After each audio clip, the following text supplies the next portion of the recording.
Pemrograman web HTML, kita akan membahas tentang konsep HTML dan dokumen HTML-nya. Saya Mezon Ardi Muhammad. Kita akan melihat bagaimana dokumen HTML itu disusun. Jadi diulang kembali ya untuk objektifnya. Tujuannya di sini adalah memahami konsep dari dokumen HTML, memahami dasar penulisan dokumen HTML, dan dapat menggunakan tag dan atribut dalam dokumen HTML. Saya asumsikan toolnya sudah siap untuk text editor dan web browser. Nah, HTML itu apa? Jadi HTML itu adalah halaman web yang ditulis dalam format HTML untuk diinterpretasi oleh web browser melalui pembacaan markah dan dikirimkan oleh protokol HTTP. Jadi HTML ini merupakan dasar dalam berkomunikasi melalui dokumen web pada protokol HTTP. Jadi yang pertama sekali dicari itu HTML. Kalau komunikasinya melalui protokol HTTP. Dan dia merupakan bahasa bertanda. Jadi ada rangkaian teks khusus ya yang bisa diinterpretasi. Dan karena dia merupakan sebuah berkas teks, dia bisa dibaca pada teks editor biasa, jadi bukan file binary. HTML itu secara umum akan memuat tag-tag HTML dan informasi ya dalam bentuk teks, gambar, dan lainnya yang didukung. Saat ini yang didukung sudah multimedia ya, jadi baik gambar, audio, atau video itu sudah bisa didukung. Nah, kemudian juga sudah pembacaan kamera dan sebagainya. Nanti kita akan lihat di HTML5. Kalau dari bahasanya HTML itu ada terdiri dari 4 kata sebetulnya, tapi satu kata hypertext ini dia frase. Frase ini maksudnya adalah dokumen yang terhubung pada dokumen lain menggunakan link. Nah, ini yang membedakan dia dengan teks biasa. Nah, markup menyatakan bahwa dia ada aturan, ya, ada penandanya di dalam dokumen tersebut, dan language dia menyatakan bahwa dia adalah bahasa ya yang digunakan untuk berbicara. Oke, sekarang kita lihat contoh dokumen HTML ya. Ini contohnya.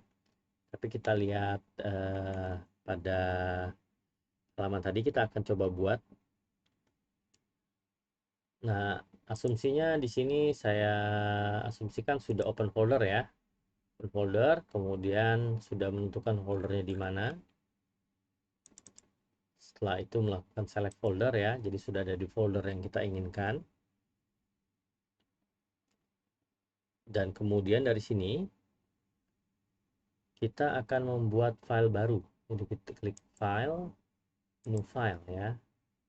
Yang pertama sekali yang harus dilakukan adalah menyimpannya. Jadi kita save. Kemudian kalau di sini saya akan berikan nama index.html karena halaman pertama yang dicari dalam sebuah situs web itu adalah indeks HTML. Jadi ini yang pertama sekali wajib dibuat. Saya replace saja. Oke, indeks HTML.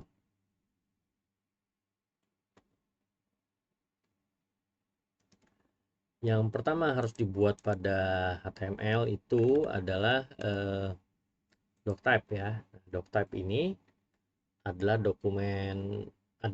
tag yang menyatakan bahwa dokumen HTML itu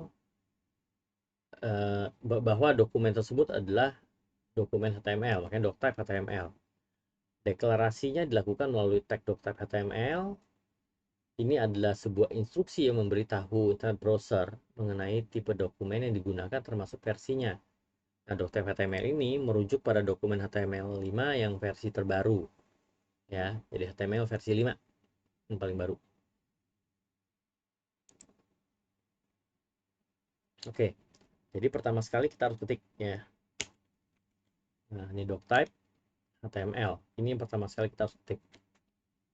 Oh ya, ini keuntungan dari memakai text editor yang punya sintaks highlighting. Saya tadi mengetik doctype, begitu dikasih rekomendasi ya. Jadi ini saya ulang lagi ya. Ya, seperti ini. Saya hapus dulu. Kalau saya ketik kurung siku, nah ya, tanda seru, dia muncul rekomendasi nih. Saya bisa klik pakai mouse atau saya tekan tombol tab, langsung selesai dia memberikan rekomendasi terbaik. Tentu saja ini bisa kita ubah kalau mau ya, tapi ini sudah standar jadi kita terima saja. Kemudian yang berikutnya itu adalah HTML. Ya, ini sama kalau ini saya pakai Emmet Abbreviation. Kalau saya ketik HTML, saya tekan tombol tab. Nah, dia akan membentuk tag pembuka dan penutup. Nanti kita akan lihat ya tentang tag pembuka dan penutup ini. Nah, untuk HTML ya, jadi tag HTML ini sebelumnya kita akan lihat ini dulu tentang anatominya ya, anatomi. Baik. Anatomi dari tag itu seperti ini. Jadi kita bisa lihat bahwa seluruhnya adalah elemen ya. Seluruhnya ada elemen. Ada tag, ada konten dan tag penutup ya. Itu merupakan elemen. Satu elemen ya. Nah, isinya itu disebut dengan konten. Ya. Dan kemudian tag pembuka disebut dengan opening tag dan tag penutup disebut dengan closing tag. Ini adalah anatomi dari tag secara umum. Nah, sekarang kita kembali lagi ya. Nanti kita akan lihat contoh tag yang lain ya. HTML. Oh ya, sebentar. Coba kita lihat dulu ya. Nah, ini ya. Jadi anatomi dari tag itu dia ada keywordnya dan kemudian tipenya ada dua macam. Ada tipe kontainer, ada tipe standalone. Kontainer yang tadi sudah kita lihat HTML, kontennya akan berada di dalamnya, dan standalone dia akan berdiri sendiri. Nanti kita akan lihat. Sekarang kita kembali ke HTML ya.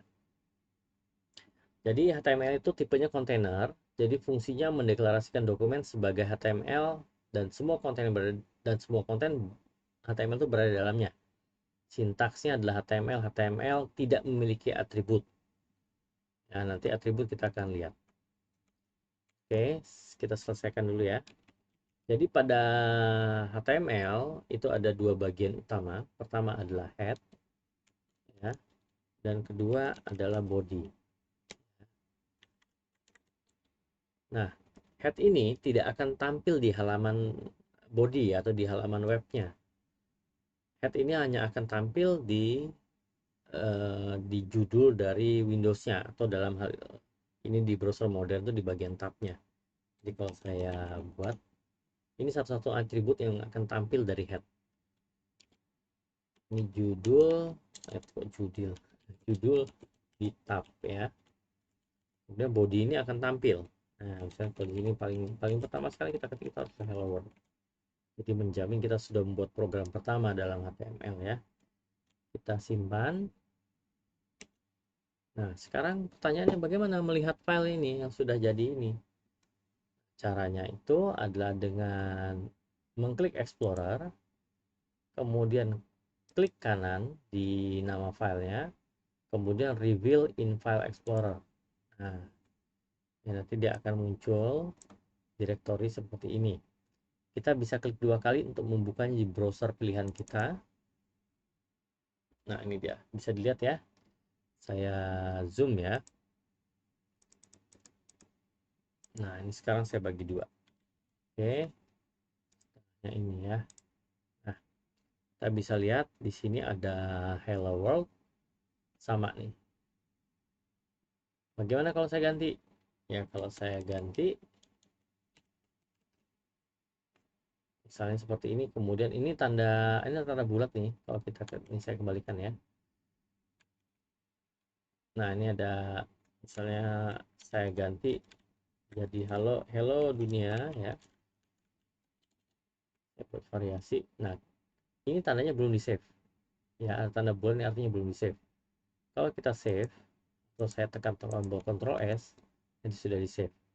Kalau saya buka lagi file tadi ya, nah update ya, tapi dia buka yang baru nih.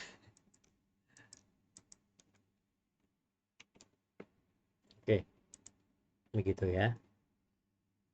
Nah, Bagaimana dengan live server yang tadi kita install? Ya, itu bisa kita akses sebetulnya melalui, jadi modul live server tadi melalui tombol nih, ada sini go live ya. Di sini ada keterangannya bahwa dia klik to run live server. Nah, kalau kita klik, nah kita buka dulu yang ini ya, biar kita bisa bandingkan. Saya buka dulu. Sekarang kita klik go live ya. Nah, ini bisa kelihatan. Ini kita bisa tutup lagi nih servernya. Ini kita bisa dia berjalan di port 5500. Nah, kalau kita lihat di sini ya, dari judulnya, di sini dia dibuka di 127.0.0.1. Kalau belajar jaringan komputer, kita menyadari bahwa ini adalah alamat host. Kalau 127 berarti local host, berarti berada di komputer sendiri dan melalui port 5500, tidak melalui port 80 yang standar ya, kalau untuk protokol HTTP. Dan filenya adalah index.html. Nah, bandingkan dengan yang kalau kita buka dan klik 2 kali. Nah, ini adalah file melalui protokol file diaksesnya ya, dan lokasinya berada di direktur tertentu. Nah, ini akan jadi masalah pada saat nanti programnya mulai dikembangkan lebih jauh ya. Dia akan menyatakan bahwa tidak diakses melalui server yang aman. Nah, jadi tidak disarankan untuk melakukan seperti ini terus. Jadi bagusnya ada web server. Nah, sekarang kita lihat apa yang menjadikan ini membantu ya. Kalau saya misalnya ganti nih, ini saya ganti sama halo ya, halo dunia. Sekarang kita coba, kita lihat ya, ini masih hello dunia, ini masih hello dunia ya. Ini yang dibuka melalui file, ini dibuka menggunakan live server. Kalau ini saya save, lihat ya bulatannya ya, masih bulat. Saya save. Nah, ini berubah tulisan hal dunia. Sedangkan yang ini yang melalui file tidak. Ya, dia harus dibuka lagi. Jadi kalau ini ada real time connectionnya dia. Baik, itu adalah dokumen HTML pertama kita. Ya, struktur standarnya seperti ini.